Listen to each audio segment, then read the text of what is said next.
Here I am to worship, here I am to bow down, here I am to say that you're my God. You're altogether lovely, altogether worthy. 말씀으로 금요일 아침을 열겠습니다. 깊어가는 가을 마지막 낙엽과 함께 욥기를 통해서 하나님의 음성을 듣게 되시기를 바랍니다. 사도신경으로 신앙 고백합니다. 전능하사 천지를 만드신 하나님 아버지를 내가 믿사오며 그 외아들 우리 주 예수 그리스도를 믿사오니 이는 성령으로 잉태하사 동정녀 마리아에게 나시고 본디오 빌라도에게 고난을 받으사 십자가에 못 박혀 죽으시고 장사한 지 사흘 만에 죽은 자 가운데서 다시 살아나시며 하늘에 오르사 전능하신 하나님 우편에 앉아 계시다가 저리로서 산 자와 죽은 자를 심판하러 오시리라. 성령을 믿사오며 거룩한 공예와 성도와 서로 교통하는 것과 죄를 사하여 주시는 것과 몸이 다시 사는 것과 영원히 사는 것을 믿사옵나이다. 아멘. 오늘 욥기 본문 28장 1절부터 11절 말씀입니다. 은이 나는 곳이 있고 금을 재련하는 곳이 있으며 철은 흙에서 캐내고 동은 돌에서 녹여 얻느니라. 사람은 어둠을 뚫고 모든 것을 끝까지 탐지하여 어둠과 죽음의 그늘에 있는 광석도 탐지하되 그는 사람이 사는 곳에서 멀리 떠나 갱도를 깊이 뚫고 발길이 닿지 않는 곳 사람이 없는 곳에 매달려 흔들리느니라. 음식은 땅으로부터 나오나 그 밑은 불처럼 변하였도다. 그 돌에는 청옥이 있고 사금도 있으며 그 길은 솔개도 알지 못하고 매의 눈도 보지 못하며 용맹스러운 짐승도 밟지 못하였고 사나운 사자도 그리로 지나가지 못하였느니라. 사람이 굳은 바위 위에 손을 대고 산을 뿌리까지 뒤엎으며 반석에 수로를 터서 각종 보물을 눈으로 발견하고 누수를 막아 스며 나가지 않게 하고 감추어져 있던 것을 밝은 대로 끌어내느니라. 아멘. 저는 지금 푸른나무 교회의 행복한 전도사입니다. 그전에는 짧지 않은 시간을 소그룹 성경 공부 인도자로 지냈습니다. 제가 만난 사람은 연령, 직업, 국적 이런 것들이 모두 다양했는데요. 그들과 매주 만나서 점점 그 종이 냄새 싫어하는 그런 시대에 우리는 성경을 펴고 또 성경을 읽고 삶의 이야기를 나누면서 지냈습니다. 그런데 그때 생각해보면 한 사람도 예외 없이 그 모든 사람의 삶이 아픔이었던 것 같습니다. 엄마가 일찍 떠나서 혼자 남겨진 그 초등학생도 있었고 또 큰아버지가 무당이었던 중3 학생도 있었고요. 또 미국 이민 와서 비즈니스를 열었는데 두 번 다 열 때마다 실패했던 그래서 절망에 차있던 그런 부부도 있었습니다. 딸이 집을 나갔는데 몇 년 동안 연락이 안 되다가 돌아왔는데 딸이 아기를 낳아서 데리고 돌아온 그런 집사님도 계셨고요. 또 평생 목회를 했는데 암에 걸린 그런 목사님도 계셨습니다. 그들의 이야기를 듣고 울고 같이 마음 아파하면서 말씀을 읽고 그렇게 지내왔는데 그러한 저를 보면서 친한 친구가 물어봤습니다. 왜 그 많은 고통스러운 이야기를 듣고 그러면서 울고 그러면서 힘들지 않냐고 그러면서도 그 일을 왜 이렇게 오래 계속 하냐고 이렇게 물었습니다. 그 이유는 그 고통 속에서도 그 일을 그만두지 않고 계속 했던 이유는 딱 하나입니다. 저는 제가 믿는 하나님이 어떤 분인지를 정확하게 알기 때문입니다. 말씀 속에서 그 하나님이 누구인지 잘 알아갈수록 삶이 마구잡이로 가져다가 던져놓는 그런 고통 속에서도 정신을 차릴 수 있게 됩니다. 그래서 지금도 저는 여전히 책을 펴서 성경을 읽자 하는 말을 하고 삽니다. 지금 우리 모두는 욥기 28장까지 왔네요. 욥기 28장의 제목을 붙인다면 전능자께 속한 지혜는 어디서 찾을 수 있나로 하겠습니다. 총 42장의 욥기서는 28장에 와서 그 중심 메시지를 드러냅니다. 구조도 28장이 그 전체에서 센터에 위치합니다. 머릿속으로 기다란 줄을 한번 그어서 42등분을 해보세요. 그 중에서 그 42장의 앞장인 1, 2장 이거는 서론이니까 떼어내고 끝에 마지막 42장 결론이니까 떼어내고 그 긴 줄 가운데에 욥기 28장이라고 28장이 있다고 한번 생각해 보세요. 그 28장을 중심으로 그 앞에는 3번의 그 대화가 나와요. 그리고 28장을 중심으로 그 뒤에는 3번의 발언이 나와요. 그러니까 그 균형을 이루면서 가운데에 28장이 있는 것입니다. 그럼 그 앞에 있는 3번의 대화는 우리가 지금까지 읽어왔던 엘리바스와 빌닷과 소발의 3차전에 걸친 충고 논쟁이었고요. 또 뒤에 있는 3번의 발언이라는 것은 욥기의 발언을 비롯해서 새로 등장하는 엘리후의 발언, 그리고 하나님의 발언, 이렇게 구성이 되어 있습니다. 그리고 오늘 본문 28장은 또 외우기도 좋게 28절로 되어 있는데요. 오늘 우리가 묵상할 것은 1절부터 11절까지고요. 이 내용은 감추인 보화를 찾는 사람의 능력에 대해서 설명하고 있습니다. 그리고 28장의 12절부터 27절까지는 보화와 비교할 수도 없는 하나님의 보화인 지혜와 명철, 그렇게 나타나 있고, 마지막 28장 28절에 그 주제가 명시됩니다. 그 주제는 주를 경외함이 지혜이고 악을 떠남이 명철이다, 이렇게 볼 수 있습니다. 그간 그 세 친구가 하나님이 이 세상을 인과율로 다스린다면서 자신들이 하나님의 방법을 제일 잘한다, 이렇게 주장을 해왔고요. 욥은 자신의 그 상황이 이해되지 않아서 하나님을 찾으면서도 탄식을 하고 있는데, 오늘 28장 28절 주제 9절에 와서 주를 경외하는 것이 지혜의 핵심이라는 중간 결론을 내리게 되는 것입니다. 그러면 1절부터 11절까지의 내용을 좀 자세히 보도록 하겠습니다.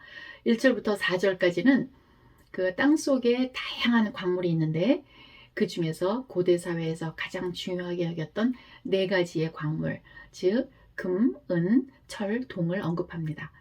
욥이 실제로 살았던 그 주전 3500년대에는 구리를 채취해서 다른 광물과 섞어서 청동기 문화를 시작한 그런 시기로 보이는데요.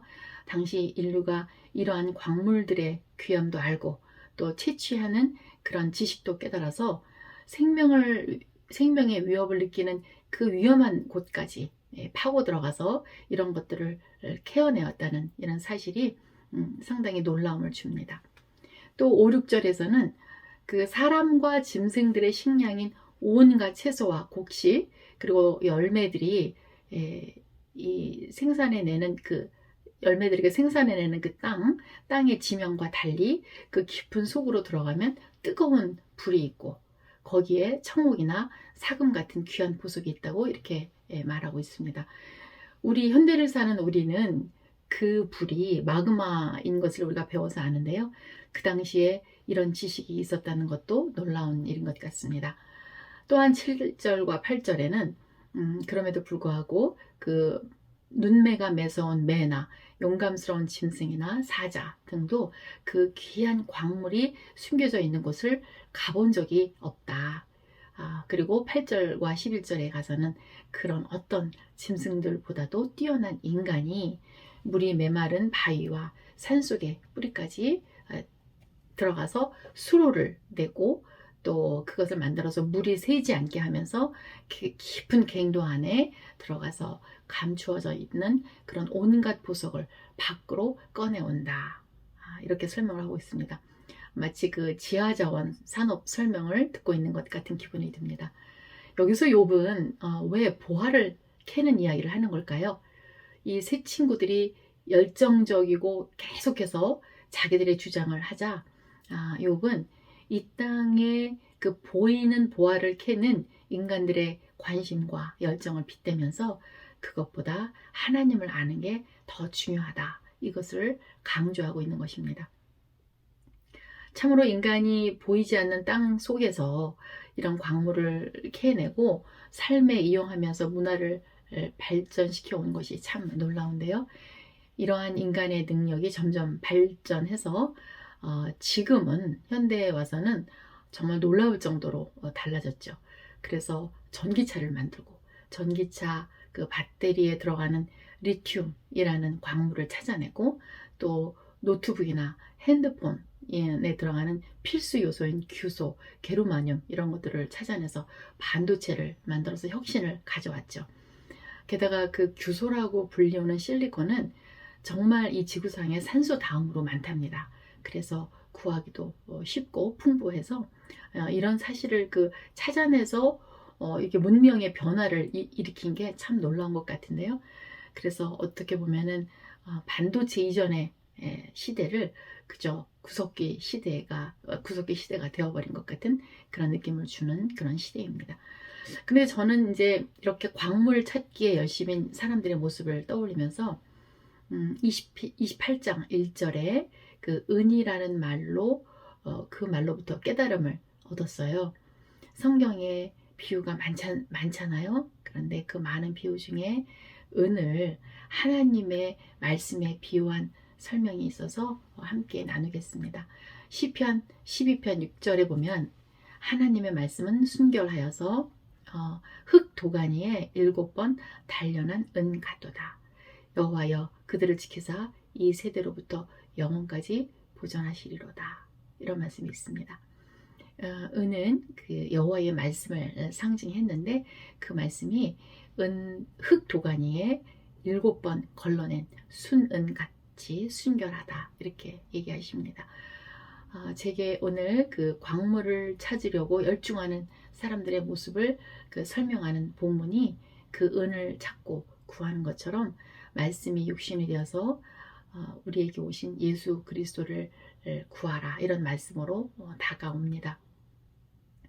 바울 사도도 골로새서 2장 3절에서 그 마게도냐 성도들에게 하나님의 비밀인 그리스도를 깨달으라고 이렇게 하면서 그 안에는 지혜와 지식과 이 모든 것들의 보화가 감추어져 있다 이렇게 말씀을 하십니다. 예수님도 또 마태복음 13장 44절에서 천국은 마치 밭에 감추인 보화와 같다.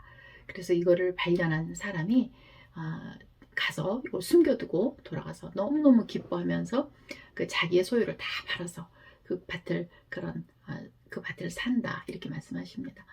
그래서 그 죽음의 위험을 감수하고라도 그 땅 속의 모든 귀한 부속들을 캐낼 능력을 사람에게 주신 그 이유는 그 하나님의 말씀 속에서 예수 그리스도를 그렇게 열정적으로 찾으라는 그런 뜻이라고 생각이 듭니다. 그럼에도 불구하고 세상 속에 많은 값진 금은 보화를 찾는 열정은 있는데 그 열정으로 그렇게 똑같이 예수 그리스도를 찾고 있나 제 자신을 돌아봅니다. 뉴욕 타임즈가 도서관에서 손타는 책 베스트 10을 뽑았답니다. 그런데 그때 1위가 단연 성경책이었대요. 또한 그 성경책이 또 반면에 또 읽지 않는 책 베스트 1위이기도 하답니다. 훔쳐서라도 갖고 싶은 책인데 훔쳐오면 읽지 않는 책이라는 뜻이겠죠. 찰스 스윈들 목사님은 성경을 우리가 너무 안 읽어서 만약에 성경이 어떤 그 음식이었다면 우리가 다 굶어 죽었을 거라고 얘기하십니다. 저는 성경 인도자로 살면서 성경을 읽자고 얘기하는 일이 신이 나고 심장이 뜁니다. 인생에 많은 문제들을 만나지만 그러나 성경을 통해서 하나님이 누구신지를 더 깊이 더 넓게 알아갈수록 우리가 그 문제를 이길 수 있게 됩니다. 그래서 저는 성경을 펴서 읽자고 외칩니다. 성경을 읽고 싶다는 생각을 불러일으키는 일이 참 즐겁습니다. 디모데후서 2장 7절에 보면 바울이 디모데에게 이 비밀을 알려주는데요. 성경 말씀을 주의 깊게 생각하라. 주께서 범사에 총명을 주시리라. 이렇게 말씀하십니다. 은과 감추어진 보배를 찾는 것, 그 하나님을 아는 것, 그것이 곧 은이고 보배입니다. 그 힘이 우리 삶을 덮치고 있는 이 고난을 이기게 합니다. 오늘 말씀을 적용해 보겠습니다. 올해가 이제 11월 반달 남았고 12월 한 달, 총 50여일이 남았습니다. 우리 교회는 11월 말에 양육반을 모두 쉬고 방학에 들어가는데요. 우리가 성장하는데 방학이 어디 있겠습니까? 그래서 남아있는 50일 동안에 그 신약을 읽기로 그렇게 적용합니다. 신약은 총 26장인데요. 50일 동안 읽으려면 하루에 25분씩 읽으면 다 읽게 됩니다. 그래서 저는 내일부터 신약 읽기를 시작하도록 하겠습니다. 마치 그 금을 찾듯이, 은을 찾듯이 그렇게 읽으려고 하는데요. 금과 은이 나오는 게 아니라 은광맥, 금광맥이 발견될 것 같습니다. 여러분도 같이 시작하시면 좋겠습니다. 기도하시겠습니다. 오늘 기도는 간단하고 명료합니다. 우리 자신, 내 자신, 또 우리 가족, 그리고 푸른나무 교회 성도가 연말연시에 하나님의 말씀을 실제로 펴서 읽게 되기를 그렇게 기도하시겠습니다.